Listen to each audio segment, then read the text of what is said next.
Welcome to the Synergy Tips and Tricks Office 2010. We are going to break up these videos into 3 smaller chunks, all revolving around Office 2010. You can always refer back to these at any time. I'm going to quickly go over the trainings so that you have those, and then we'll go right into the trainings itself. Today is Tips and Tricks for Office 2010. April 30th we'll have one that's emailed out to you, and it's Tips and Tricks Capturing and Sharing. May 14th, Outlook 2010 Shortcuts. It'll be a webinar you'll have to sign up for. And then we'll have May 28th, Tips and Tricks for Windows 7, and that will be emailed out to you. The way things are going to work today is we're going to get started with the ribbon and customizing in the first video, and then we're going to pop over and stop that one, and then you'll have to click on the next one for style, inserting quick parts, and watermark. And then we'll end that one, and the third video is going to be all on the Backstage view and printing, but they're all revolving around Office 2010.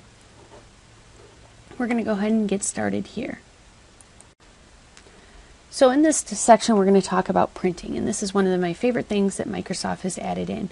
So if we go over to the File tab, we have a document that's open, and in here we are going to see that this is the Backstage view. What's nice about it is there's a lot of information. You can see an example of what it looks like. We have the properties, how long I've been editing it, number of words, pages, last modified if it's ever been printed, and so on, who the author is, if I want to add other people to it, where the other documents are related to it are stored. You can see when I closed without saving. You can see the different versions that I have, as well as, you know, be prepared for sharing in any permissions. Now this is just one way to look at it. Now as we move down, we have, you know, the standard save, save as, open and close. This is just the info. Now if I click on the recent, we've talked about this before, that you have, these are all your recent documents in the places. Now if you want things that you go to often saved, and you don't have to go back to them, you can pin them within this inside Word as well. These little push pins, if you click on it, see how it moved above the line, so that we now have the option of, as these recent documents change, always going back to these 2 documents that I want here. Now if you want to go to new, you have the option of going to the office.com templates, which are approved by Microsoft, or you can just do the blank ones that you have here, just like normal. If you have templates, those are in here, and you can use them as well. Or you can just do your standard blank document. See, I have a document that what year, and this is my calendar, so I put everything in here. I'm just going to hit cancel because I don't need this, and we're going to go to File.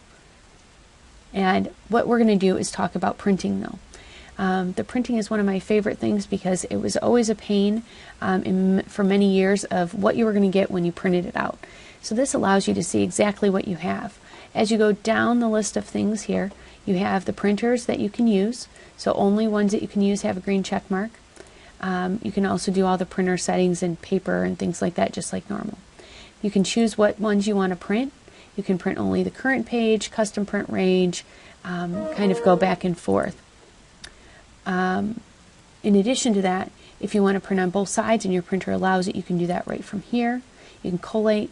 Now, this is where I really get into what I want to do with it. The landscape option or the portrait option. I get to see what that looks like right here.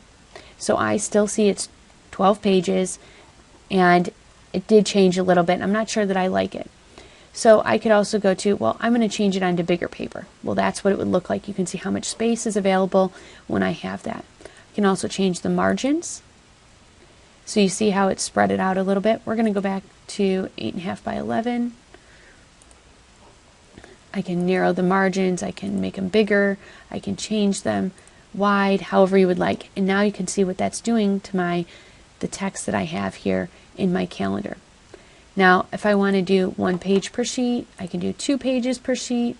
I can also set it up all different ways by changing things around. Now you can scale to fit it to paper and kind of go back and forth. Now this is just what you can do in Word. My favorite place to do this is in Excel, because when you have a large document with lots of numbers, sometimes you start printing things and you never know what you're going to get. So we're going to get out of the Word document all together, and we're going to go into Excel. So we are going to open up a hardware inventory report. We can see that it's all in Excel, but the worst part is trying to print this. So again, we're going to go back over to File, and we're going to go to Print. So you can see that I have 10 pages. Only a few things are showing up. You can see where the margins are. I want to start making changes. First, I think I should change it to Portrait.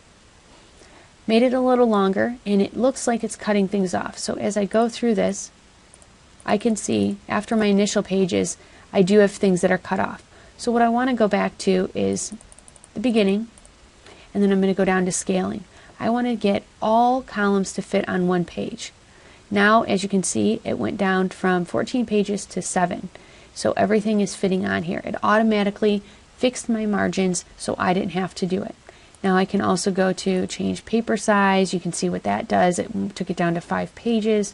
And now you can scroll through and see what that looks like as well. So that is one way to do it. Rather than you would go through and have to go back to the home screen, see where things were at, and go over to the page layout and make those changes here, but you weren't really sure what was going to come out when you print it. All of those things can happen now in the File and Print screen. Now, sometimes I don't want to send the document for somebody to be able to edit. I just want them to see it.